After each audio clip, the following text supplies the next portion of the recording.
क्या आपका भी कल टीसीसी इनिशियल टेस्ट है और आप भी मोस्ट रिपीटेड एमसीक्यूज को लेकर परेशान हैं, खासकर एकेडमिक क्वेश्चंस को कि उसको हम कहां से करें। तो आज की इस वीडियो में हम आपके लिए लाए हैं मोस्ट रिपीटेड एकेडमिक के क्वेश्चंस। इस वीडियो को हमने दो हिस्सों में डिवाइड किया हुआ है। पार्ट 1 इस वीडियो का आपको मिल जाएगा और पार्ट 2 इसके बाद मैं अपलोड कर दूंगा। इंशाल्लाह इस वीडियो से बहुत सारे क्वेश्चंस आपकी इनिशियल टेस्ट में रिपीट हो जाएंगे। बाकी हमारे पास वर्बल नॉन वर्बल एकेडमिक सारों के रिपीटेड एमसीक्यूज है। तो अभी मैं आप लोगों के लिए दो सेशन में सबसे पहले एकेडमिक अपलोड कर रहा हूँ क्योंकि एकेडमिक इंपॉर्टेंट है। फिर इसके बाद मैं आपके लिए वर्बल भी अपलोड कर रहा हूँ, नॉन वर्बल भी अपलोड कर रहा हूँ। तो इन वीडियोस को देखे इंशाल्लाह कल परसों अगर आपका इनिशियल टेस्ट है तो इन वीडियो से आपकी बहुत हेल्प हो जाएगी। So let's start our video. So dear student, सबसे पहला हमारा क्वेश्चन क्या है? पहला हमारा क्वेश्चन ये है कि ohm is the unit of. Ohm किस चीज़ की यूनिट है? तो आपको पता है ओहम रेजिस्टेंस की यूनिट है। ये क्वेश्चन आया था 2024 के TCC 36 कोर्स में, ठीक है। Ohm is the unit of resistance. अभी देखिए इसके साथ मैंने क्या किया है, most repeated MCQs. Most repeated MCQs कौन से जो पिछले 3 साल में आ चुके हैं या जो हमारे मुताबिक जिनके आने के चांसेस है, तो these are the most repeated MCQs जो हम इस पोर्शन के अंदर ऐड करने जा रहे हैं। देखिए रेजिस्टेंस किस चीज के ऊपर डिपेंडेंट है? तो ये लेंथ के ऊपर डिपेंडेंट है, क्रॉस सेक्शनल एरिया के ऊपर डिपेंडेंट है, मटेरियल के ऊपर डिपेंडेंट है, ठीक है, मटेरियल और टेम्परेचर के ऊपर डिपेंडेंट है। तो ये चारों आपको ऑप्शंस में दिए जा सकते हैं कि resistance of a material is dependent on, या रेजिस्टेंस ऑफ अ मैटर, या रेजिस्टेंस ऑफ अ सॉलिड, या resistance of a metal is dependent on. तो आपका आंसर होगा लेंथ, टेम्परेचर, मटेरियल और क्रॉस सेक्शनल एरिया। अभी मटेरियल क्या है? मटेरियल ये है कि लेट सपोज अगर आप कॉपर लोगे तो उसकी रेजिस्टेंस एक होगी, अगर आप गोल्ड लोगे तो उसकी रेजिस्टेंस दूसरी होगी। तो मटेरियल अगर आप चेंज करोगे तो भी रेजिस्टेंस चेंज होगी।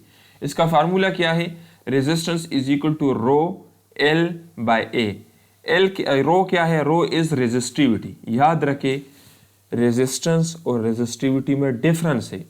रेजिस्टिविटी किसके बराबर है? ओहम बाय मीटर के। This is basically the property of a material.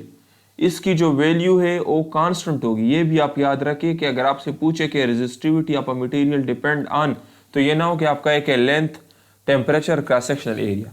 Resistivity constant होगी, जबकि जो रेजिस्टेंस है ये चेंज होगी। अगर आप लेंथ को चेंज करोगे तो भी आपके पास चेंज होगा, टेम्परेचर इंक्रीज डिक्रीज करोगे तो भी आपके पास रेजिस्टेंस चेंज होगा, क्रॉस सेक्शनल एरिया को चेंज करोगे तो भी आपके पास चेंज होगा।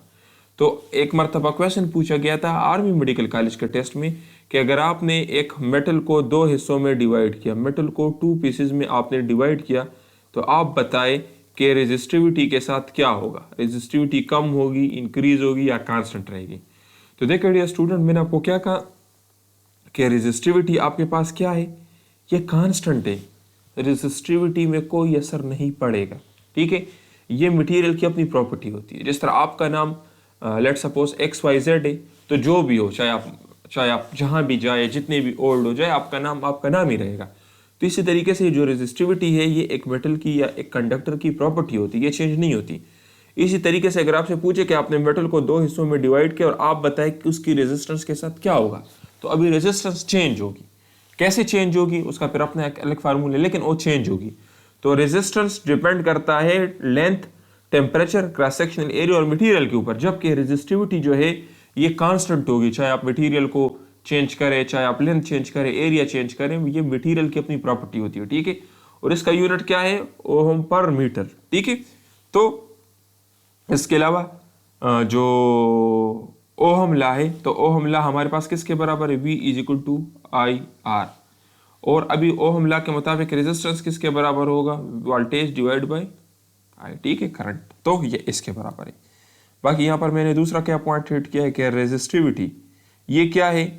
ये आपके पास हो, it is the electrical resistance of a conductor of unit cross sectional area and unit length, ठीक है। तो अभी देखिए यहाँ पर इससे हम निकाल सकते हैं ये कैसे आएगा? रो आपके पास किसके बराबर होगा? R into A/L। तो अभी आप क्या कह सकते हैं? अगर आप एरिया भी 1 कंसिडर करें और लेंथ भी 1 कंसिडर करें, तो आप कह सकते हैं कि रेजिस्टिविटी एक बॉडी की रेजिस्टेंस होगी जब उसका एरिया 1 मीटर स्क्वायर होगा और उसका लेंथ 1 मीटर होगा। तो आप इस तरह भी कह सकते हैं, ठीक है। अच्छा, नेक्स्ट आपका क्वेश्चन क्या है कि एमीटर किस लिए यूज होता है? तो ammeter is use for electric current. अच्छा देखिए, ये तो एमीटर हो गया। अभी इसके ऊपर मजीद कौन से मोस्ट रिपीटेड क्वेश्चन है जो आ सकते हैं। तो यहाँ पर मैंने एक टेबल दिया है, इस टेबल के अंदर मैंने एमीटर, वोल्टमीटर और गैल्वेनोमीटर, इनके अंदर क्या डिफरेंस है, और ये सारे जो आपको नजर आ रहा है ये इसके ऊपर मोस्ट पॉसिबल एमसीक्यूज है। एमीटर करंट के लिए यूज होता है, वोल्टमीटर वोल्टेज के लिए यूज होता है, और गैल्वेनोमीटर स्मॉल करंट्स के लिए यूज होता है। ठीक है, तो अगर आपसे पूछे कि एमीटर और वोल्टमीटर में मोस्ट सेंसिटिव कौन है, सेंसिटिव किसे कहते हैं, जो स्मॉल से स्मॉल यूनिट को मेजर कर सके, तो galvanometer most sensitive then ammeter. ठीक है, अभी देखिए एमीटर को हम एक्सटर्नल सर्किट में सीरीज में कनेक्ट करेंगे, ये क्वेश्चन आया था लास्ट टाइम। इसी तरीके से वोल्टमीटर को हम पैरेलल में कनेक्ट करेंगे और गैल्वेनोमीटर को भी हम सीरीज में कनेक्ट करेंगे। क्यों? अगर आप रीजन पूछिए क्यों, क्योंकि सीरीज में आपके पास करंट सेम होता है और पैरेलल में आपके पास वोल्टेज सेम होता है। तो वोल्टमीटर पे हम वोल्टेज मेजर करते हैं, इसलिए उसको पैरेलल में कनेक्ट करना पड़ता है, क्योंकि उसमें वोल्टेज चेंज नहीं होगी, सेम रहेगी। ठीक है, जबकि एमीटर को हम सीरीज में कनेक्ट करते हैं और गैल्वेनोमीटर को भी हम सीरीज में कनेक्ट करते हैं। अगर आपसे पूछे कि एमीटर, वोल्टमीटर और गैल्वेनोमीटर में सबसे ज्यादा रेजिस्टेंस किसकी होगी, तो सबसे ज्यादा रेजिस्टेंस वोल्टमीटर की होगी। ठीक है, और वोल्टमीटर को हम वोल्टेज या पोटेंशियल डिफरेंस मेजर करने के लिए यूज करते हैं। ठीक है, तो ये आपका हो गया। और अगर आपसे पूछे कि आपने गैल्वेनोमीटर को किस तरह से वोल्टमीटर में कनेक्ट करना है, तो आपने उसके साथ हाई रेजिस्टेंस को सीरीज में कनेक्ट करना है।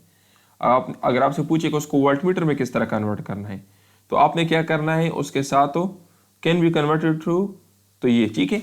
तो ये आपके पॉइंट्स हो गए। यहाँ से मोस्ट इंपॉर्टेंट आपके पॉइंट क्या है, इनके मेजर्स, कि ये क्या चीज मेजर करता है, इनका जो कनेक्शन टाइप है कि इसको आपने एक्सटर्नल सर्किट में किस तरह कनेक्ट करना है, ये आपसे इंपॉर्टेंट है, पूछा जा सकता है, ये आप कर ले। ठीक है, अभी देखिए डियर स्टूडेंट, यहाँ पर एक और भी क्वेश्चन पूछा गया था सेंसिटिविटी ऑफ गैल्वेनोमीटर के मुताबिक। ठीक है, तो यहाँ पे क्या है कि how is the sensitivity of galvanometer measured. ठीक है, तो यहाँ पर देखिए सेंसिटिविटी ऑफ गैल्वेनोमीटर किस चीज के बराबर, C divide by NAB। C क्या है, C कांस्टेंट रहेगा, N नंबर ऑफ टर्न्स है, A area of the coil है, B strength of magnetic field है। तो सेंसिटिविटी किसके बराबर है, C बाई NAB। अभी देखिए लास्ट टाइम में क्वेश्चन पूछा गया था कि सेंसिटिविटी आपके पास कैसे इंक्रीज होगी। तो सेंसिटिविटी इंक्रीज करने के लिए आपके पास हो क्या होगा, NAB को डिक्रीज करना पड़ता है, क्योंकि देखिए इनके दरमियान इनवर्स रिलेशन है ना, sensitivity is inversely proportional to NAB। तो अगर आपने नंबर ऑफ टर्न्स को डिक्रीज किया तो सेंसिटिविटी इंक्रीज होगी, अगर आपने एरिया ऑफ कॉइल को डिक्रीज किया तो सेंसिटिविटी इंक्रीज होगी, और अगर आपने number of strength of magnetic field को डिक्रीज किया तो आपके पास क्या होगा, सेंसिटिविटी इंक्रीज होगी। लेकिन डियर स्टूडेंट, इससे पहले साल 2022 में इसको थोड़ा चेंज करके दिया गया था। उसमें क्या किया गया था कि इस तरह से आपको दिया गया था कि 1 ओवर सेंसिटिविटी ये कैसे इंक्रीज होगी। तो देखिए अगर आप 1 ओवर सेंसिटिविटी करोगे तो फिर ये आपके पास आएगा NAB/C। ये भी आप उल्टा हो जाएगा ना, क्योंकि इनको आपने टर्न करना है। फिर तभी क्या करना है आपने, NAB/C को अगर आपने इंक्रीज किया तो आपके पास हो सेंसिटिविटी क्या होगी, डिक्रीज होगी। अभी इस पॉइंट के ऊपर आपने थोड़ा सोचना है। ठीक है, क्यों, क्योंकि यहां पर आपने इसको 1 ओवर किया, अगर आपने 1 ओवर किया तो अभी ये भी उल्टा हो जाएगा। अभी अगर आप इसको इंक्रीज करोगे तो ये आपके पास डिक्रीज होगी। बस आपने ज़हन में ये चीज रखना है कि NAB और सेंसिटिविटी का इनवर्स रिलेशन है। अगर NAB इंक्रीज होगी तो आपके पास सेंसिटिविटी डिक्रीज होगी, अगर NAB डिक्रीज होगी तो आपके पास सेंसिटिविटी इंक्रीज होगी। ये आपका मेन पॉइंट यहाँ पे होना चाहिए। ठीक है, तो देखिए ये आपका हो गया। ठीक है, और ये पॉइंट भी हमने कर लिया कि अगर NAB इंक्रीज होगी तो गैल्वेनोमीटर आपके पास हो क्या होगा, सेंसिटिविटी उसकी इंक्रीज होगी। और आपको मैंने कहा कि सेंसिटिव गैल्वेनोमीटर कौन सा होता है, जो स्मॉल से स्मॉल करंट को भी मेजर कर सके। सो ये होगा। सो डियर स्टूडेंट्स, अगर आप हमारे पेड कोर्सेज को बाय करना चाहते हैं तो ये हमारा कॉन्टैक्ट नंबर है। टेस्ट पासिंग गारंटीड नोट्स हमारे पास अवेलेबल है, जो हम आपको आपके सेंटर के मुताबिक देंगे। डियर स्टूडेंट्स, अभी आपसे एक ही रिक्वेस्ट है, देखिए इस वीडियो को बनाने में तकरीबन हमारे 5 से 6 घंटे लगे। आपसे सिर्फ एक ही रिक्वेस्ट है, इस वीडियो को लाइक करें ताकि ये वीडियो ज़्यादा से ज़्यादा लोगों तक पहुंच सके, और नीचे मुझे कमेंट सेक्शन में बताएं कि आप मज़ीद किन टॉपिक्स के ऊपर वीडियोस चाहते हैं, ताकि मैं आपके लिए उन टॉपिक्स के ऊपर लाजमी वीडियो बनाऊं। और इस वीडियो को लाजमी शेयर करें अपने दोस्तों के साथ, अपने ग्रुप्स में, ताकि ज़्यादा से ज़्यादा लोगों की हेल्प हो सके, क्योंकि हमारा मकसद है आप लोग की हेल्प करना। और आपको पता है यूट्यूब पर कोई भी ऐसी वीडियो नहीं है जिसके अंदर इतना बेहतरीन कंटेंट आपको मिले। तो आप इसको बाकी भी अपने दोस्तों के साथ शेयर करें, बाकी लोगों की भी हेल्प करें। अल्लाह आपके लिए आसानी पैदा करेगा और ज़्यादा से ज़्यादा लोगों की हेल्प हो सके। बाकी यूट्यूब चैनल को सब्सक्राइब करना नहीं करना वो आपका काम है, आपको अच्छा लगे, अपने लिए कीमती लगे तब आप सब्सक्राइब करें ना, ठीक है। तो डियर स्टूडेंट, नेक्स्ट हमारा क्वेश्चन क्या है कि अगर आप रेफ्रिजरेटर का, फ्रिज का दरवाज़ा खोलोगे तो क्या होगा। तो देखिए, रूम का टेम्परेचर इंक्रीज होगा, मीन्स रूम गर्म होगी। अक्सर वहाँ पर फिर स्टूडेंट्स कहते हैं कि अच्छा यार आपने फ्रिज का दरवाज़ा खोला तो अभी तो सारी ठंड कमरे के अंदर आएंगे तो कमरे का टेम्परेचर कम होगा, मीन्स कमरा ठंडा होगा। लेकिन क्या होगा, कमरे का टेम्परेचर बढ़ेगा, इट मीन्स क्या होगा, हॉट हो जाएगा कमरा। अभी क्यों? क्योंकि नॉर्मली ऐसा होता है कि जो आपके पास रेफ्रिजरेटर होता है ये इनसाइड जो आपके पास हीट होता है, फ्रिज के अंदर जो हीट होता है उसको बाहर भेजता है, ठीक है। जहाँ पे ये पड़ा है, अगर कमरे के अंदर पड़ा है तो फ्रिज के अंदर से हीट बाहर भेजेगा।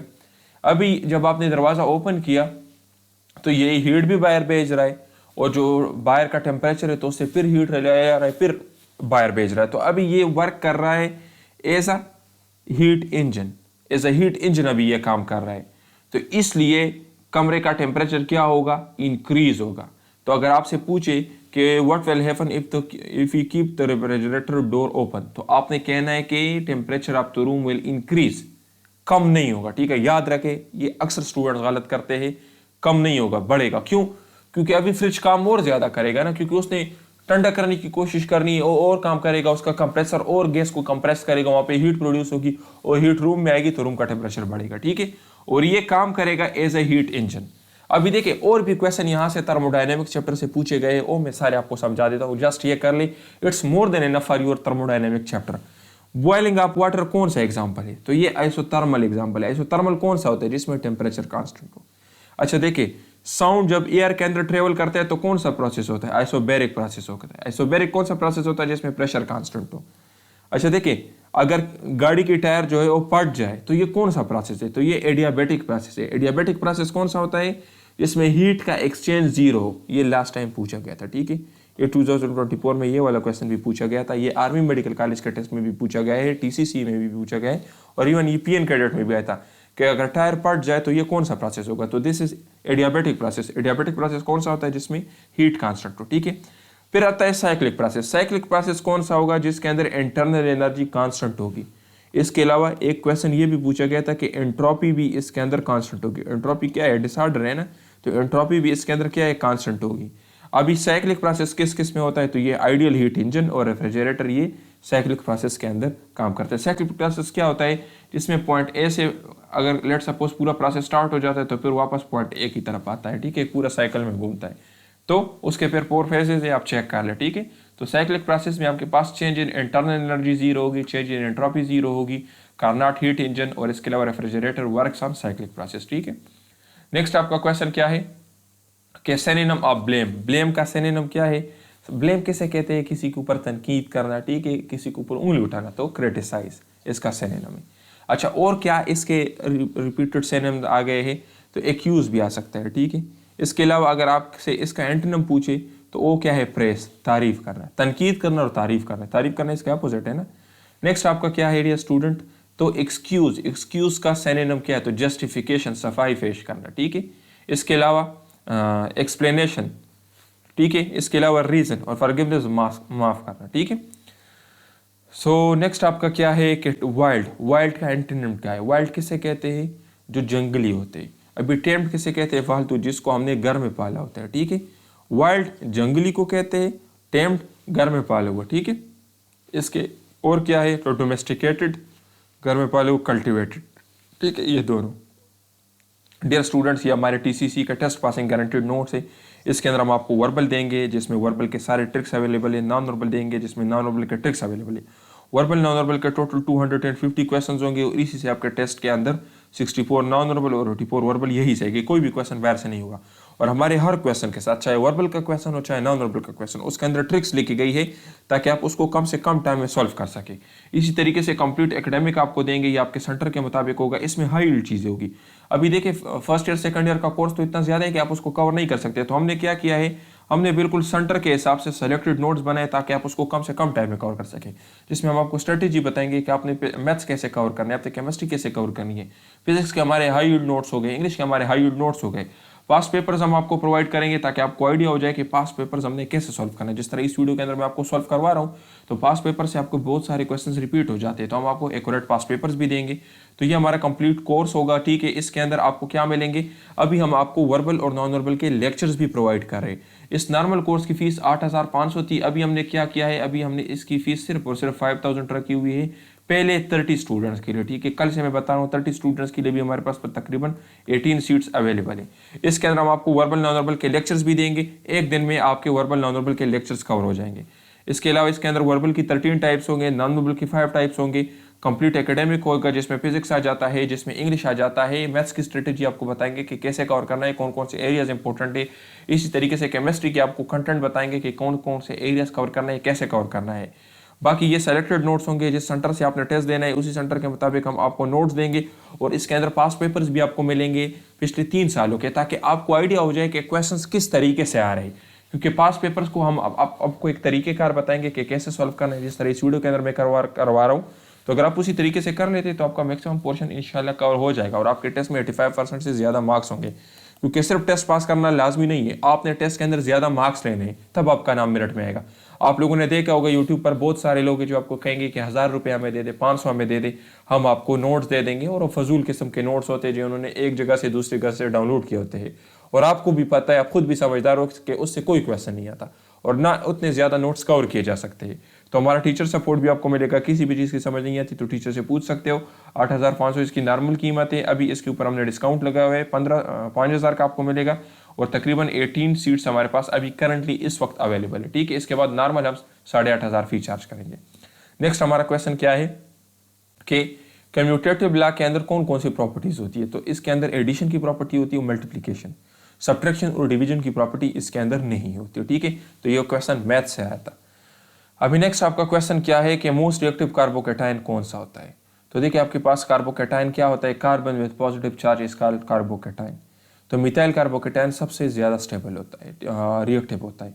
अभी अगर आपसे पूछे कि सबसे ज़्यादा स्टेबल कौन सा है, तो टर्शियरी कार्बोकैटायन जो है ये आपके पास सबसे ज़्यादा स्टेबल होगा, ठीक है। तो ये आपने याद रखना है, सबसे ज़्यादा स्टेबल कार्बोकैटायन कौन सा है, टर्शियरी कार्बोकैटायन।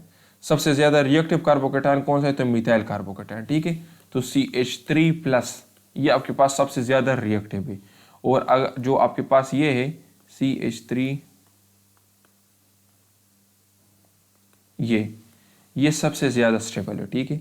तो टर्शियरी कार्बोकैटायन क्या है, ये आपके पास सबसे ज़्यादा स्टेबल है, और मिथाइल कार्बोकैटायन के ये सबसे ज़्यादा रिएक्टिव है। तो आप लोग इसको अच्छी तरीके से याद कर ले, इसके ऊपर बहुत सारे क्वेश्चन आते हैं। अभी आप देखिए कि सेकेंडरी क्या है, प्राइमरी क्या है, तो ये आप चेक कर ले, ठीक है। नेक्स्ट आपका क्या है कि domain of sine x, sine x का डोमेन क्या है, -इन्फिनिटी और आपके पास इन्फिनिटी ये है। अभी देखिए साइन एक्स के साथ मैंने और क्या किया है, मैंने मोस्ट रिपीटेड क्वेश्चन में साइन, काज और टेंजेंट सबको ऐड किया है, इन सब के ऊपर क्वेश्चंस आ सकते हैं। साइन एक्स का रेंज क्या है, ये भी आपसे पूछा जा सकता है।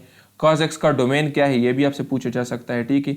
और टेंजेंट एक्स का आपके पास डोमेन क्या है। तो अगर वो ऑड मल्टीपल ना हो 5/2 का, तब आपके पास उसका रेंज क्या होगा, ये उसका रेंज होगा, और पीरियड उसका ये होगा, ठीक है। तो ये आपके साथ सारे आपसे पूछे जा सकते हैं, ये मोस्ट इंपॉर्टेंट क्वेश्चंस है। यहाँ से काफ़ी सारे क्वेश्चन लास्ट टाइम रिपीट हो चुके हैं।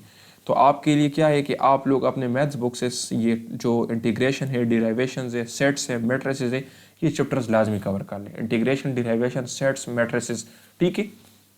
नेक्स्ट आपका क्वेश्चन क्या है कि क्लेमेंसन रिडक्शन में कौन सा रिएजेंट यूज होता है, केमिस्ट्री का क्वेश्चन है। तो क्लेमेंसन रिडक्शन के अंदर हम क्या यूज करते हैं, जिंक एमलगम को यूज करते हैं, ठीक है, ZnHg, ठीक है, इसको हम यूज करते हैं। और एनवायरनमेंट कौन सा होता है, HCl, यानी एसिडिक एनवायरनमेंट आपके पास होता है। तो ये भी क्वेश्चन आपसे पूछा जा सकता है कि क्लेमेंसन रिडक्शन कौन से एनवायरनमेंट में होगा, एसिडिक, बेसिक, न्यूट्रल, एक्वियस। तो आपके पास आंसर क्या होगा, एसिडिक एनवायरनमेंट, ठीक है।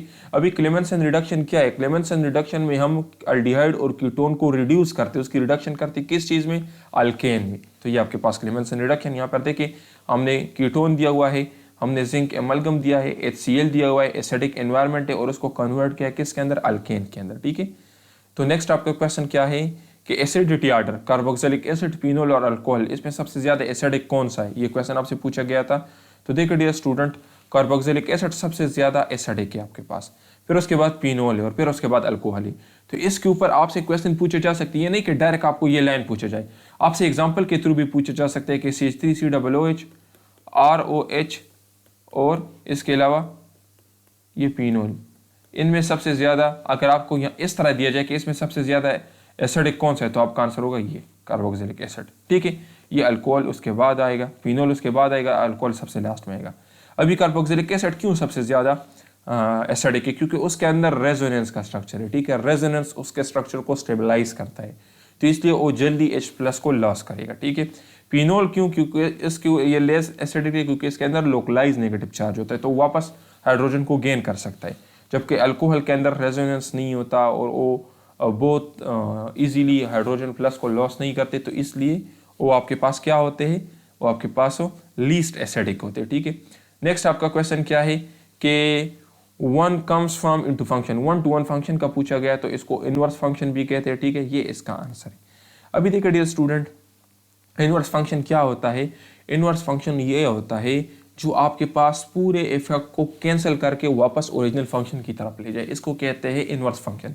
ये कौन से सेट्स के अंदर आपके पास पॉसिबल होगा? जो बाइजेक्टिव सेट्स होंगे। ठीक है, सिर्फ उसके अंदर आपके पास उन वैल्यूज के अंदर पॉसिबल होगा। और बाकी यहाँ पर एक एग्जांपल ये भी लास्ट ईयर आया था कि इफ फंक्शन 2x+3, तो आप इसका इनवर्स बताए तो ये क्या होगा? x - 3/2। ये इसका 1-to-1 फंक्शन या इनवर्स फंक्शन होगा। ठीक है, नेक्स्ट आपका क्वेश्चन क्या है कि अगर 2 एंगल्स और एक साइड दिया हो तो आपने कौन से लॉ को यूज करना है? तो आपने लॉ ऑफ साइन को यूज करना है। ठीक है, लॉ ऑफ साइन क्या है? तो ये आपके पास लॉ ऑफ साइन है। इसमें ये जो ABC आपको नजर आ रही है, तो ये देखिए ये साइड्स है आपके पास। ठीक है, और जो आपको कैपिटल ABC नजर आ रहे हैं, तो ये एंगल्स है। ये देखिए ये एंगल और ये एंगल, तो ये आपके पास क्या है? ये लॉ ऑफ साइन है। तो लॉ ऑफ साइन ये भी आपको MCQ के अंदर दिया जा सकता है कि विच लॉ दिस इज, तो this is law of sine. अगर आपको 2 एंगल्स दिए गए हो, ठीक है, कोई भी 2 एंगल्स ABC में कोई 2 एंगल दिए गए हो और एक साइड दिया गया हो, तो हमने फिर कौन सी लॉ को यूज करना है? हमने लॉ ऑफ साइन को यूज करना है। ठीक है, थैंक यू डियर स्टूडेंट्स, अपना बहुत ख्याल रखिए। वस्सलाम।